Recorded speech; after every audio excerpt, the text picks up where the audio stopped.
Pour cela, on a fait une première journée qui était consacrée aux techniques, aux différentes techniques de relaxation, de respiration, toutes les techniques qu'on pouvait utiliser dans le cadre de la gestion du stress. On les présentait, on les testait et chacun choisissait la plus adaptée. La deuxième journée a été plutôt axée pour mettre en place une routine qui permettait à nos apprenants de trouver le meilleur système pour eux pour gérer leur stress. Ensuite, on a basculé de la théorie à la pratique puisqu'on s'est rendu au stand de tir. Et au stand de tir, on a testé le tir en ayant fait des visualisations, des répétitions mentales et des exercices de cohérence cardiaque.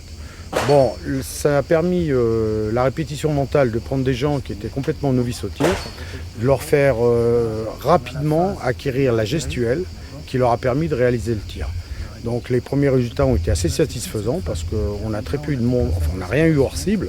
La plupart des personnes avaient des tirs assez cadrés, voire assez précis.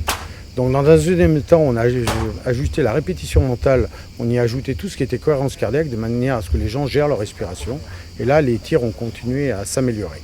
Si bien qu'à la fin de la journée, on avait des gens qui tiraient assez précisément et assez régulièrement dans la cible. Donc tu saisis l'arme, tu vois la modification que ça fait sur ton cœur.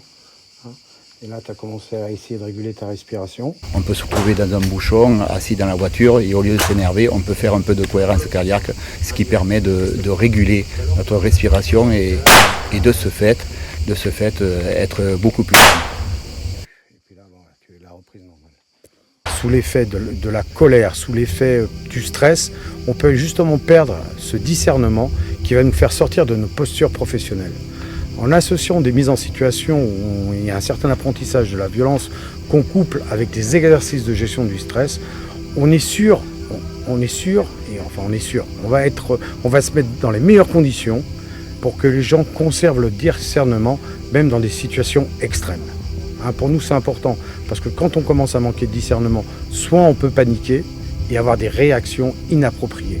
Nous, on travaille surtout dans le milieu professionnel et l'important pour nous, c'est que la personne, elle reste professionnelle.